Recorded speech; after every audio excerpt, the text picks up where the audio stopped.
Thank you, Dr. Gaurav, for dealing this topic very well.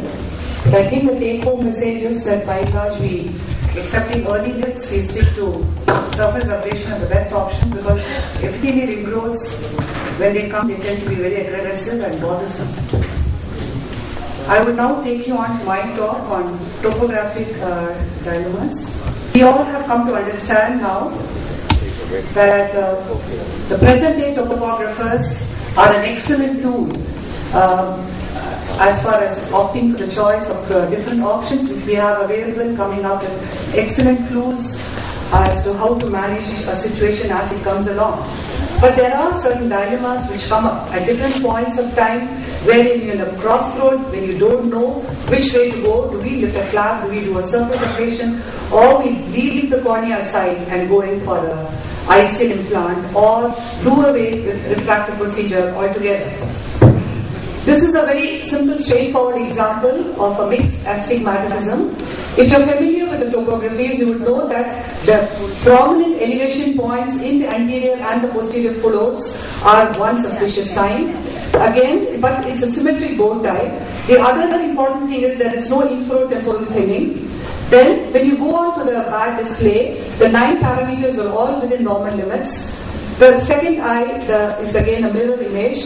So you could look at this as a safe option for doing a refractive procedure, but because the K was steep, 48 and 50, you should ideally look at creating a femtoflap. Going on to the second case, this is an oblique astigmatism, again very prominent elevation points in the anterior and the posterior float. There is a minimal suspicious infratemporal thinning.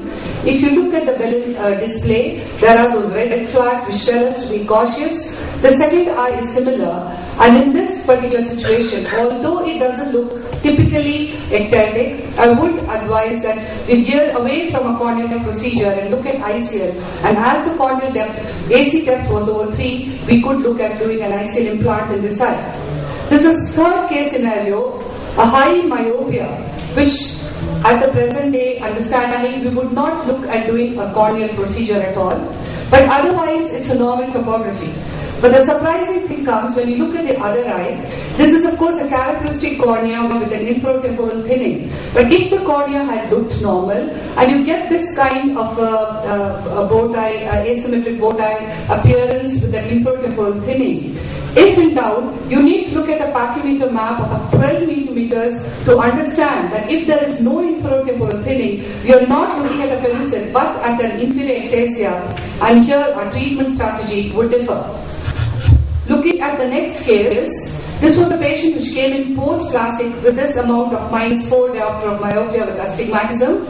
You can see there's a typically decentered treatment which he has. So again, you would not advise a enhancement on this side because the cornea did not allow. So these are cases where you should look at doing an ICL as a secondary option. This was another guy who had a normal preoperative topography, but you look at that inferior margin, flap margin, that epithelial ingrowth, which is of course stationary.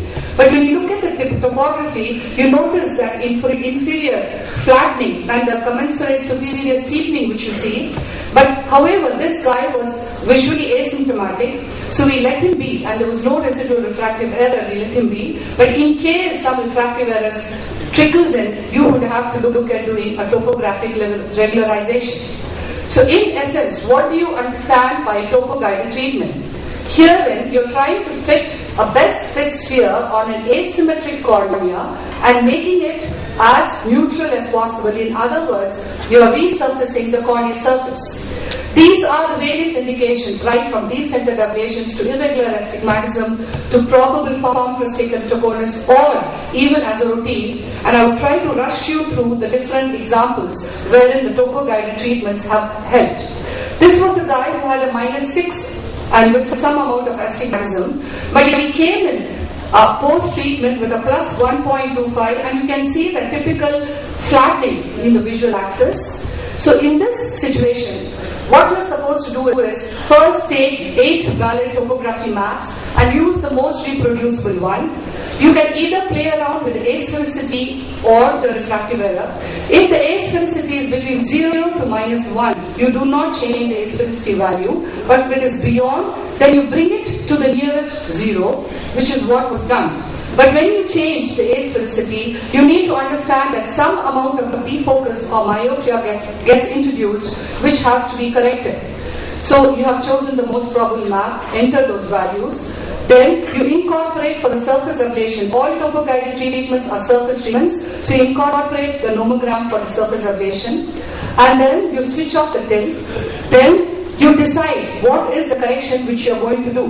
In this particular situation, as there has been an asphericity change introduced, so you need to compensate for that. So you go on to the Zernicke's polynomials, that is 12 is a surface spherical ablation, Z12. You need to bring the Z4, C4 to that level. So for this, you keep on adding some amount of myopia, and at minus 0.7 you find that both the C4 and C12 coordinate.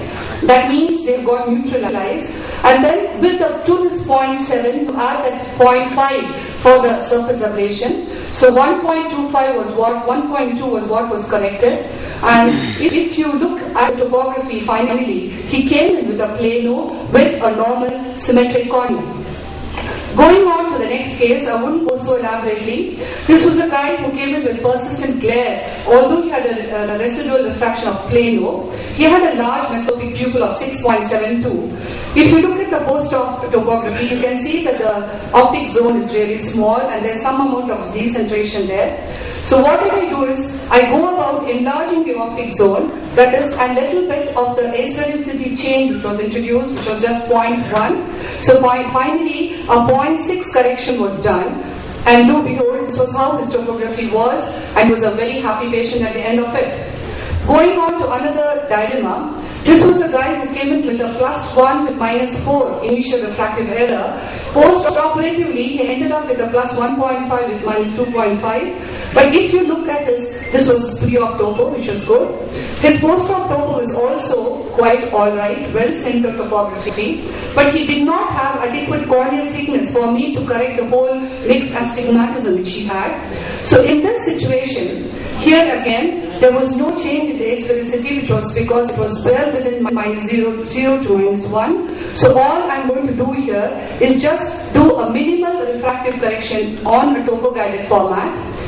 What I do is, I just decide to correct -2 of his cylinder, leave out the spherical component, and go ahead and do a topo-guided treatment, and he ends up with a plano and a very satisfied patient.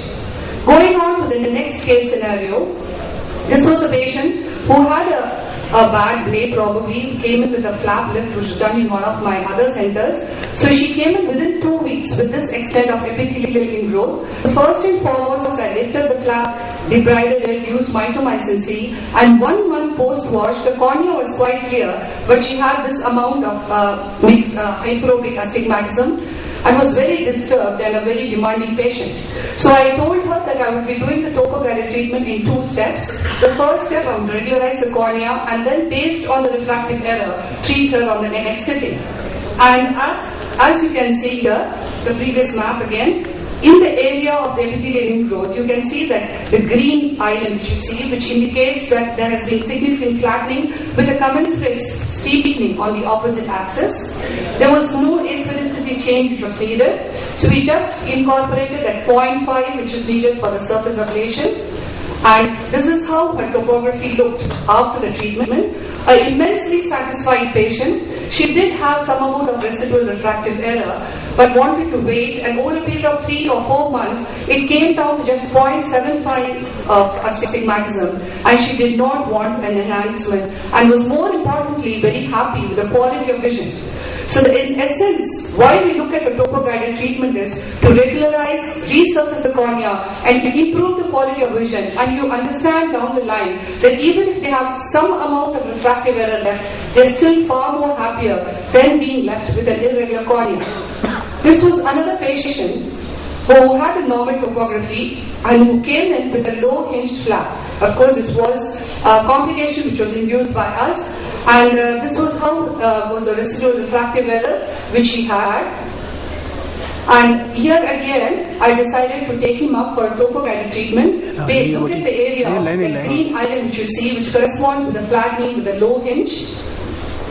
And here I decided that as again the corneal thickness was not enough, I decided I'm going to only correct the spherical component and regularize the cornea. That is 0.5 for the surface ablation and 0.25 was corrected. And this was how it looked at the end, with just a plus 0.5, but with a regular cornea and a very happy patient.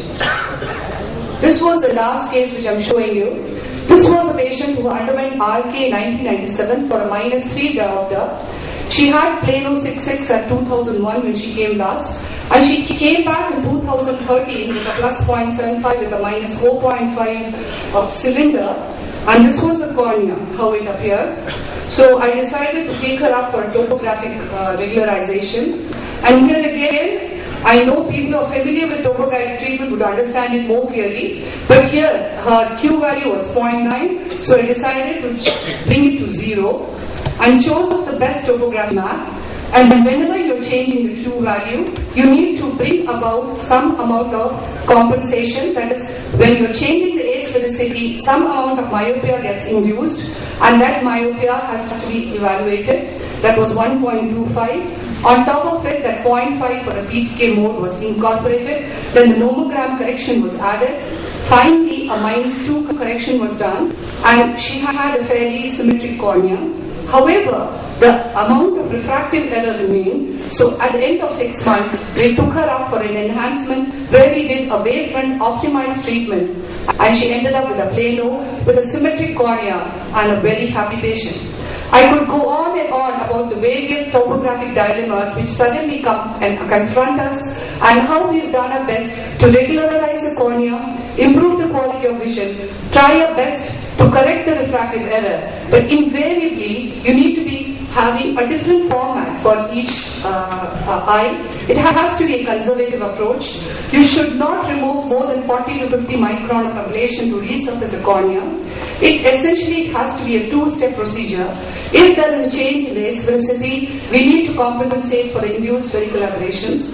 Essentially, you need to fit the post-op topography on the pre-op topography, and wait for 6 weeks, and once the topography stabilizes, you could do a wavefront optimized treatment to treat the residual refractive error. However, if the cornea is thin, you will have to do it at one sitting. What you would have to do is incorporate for the asphericity change, bring down the smallest amount of cylinder which you're going to correct, add the nomogram, and I promise you, it improves the quality of vision in 1 in all of them. I do understand that the results could be unpredictable. You cannot come in with a common strategy which would fit all. You have to titrate and tailor-make it for each topography. But it is a highly gratifying procedure. We were very successful in our first few eyes. It's not that we keep getting topographic dilemmas in our hospital, but as and when they come, it's like solving a mathematical equation and coming out with the best of our answers. Thank you.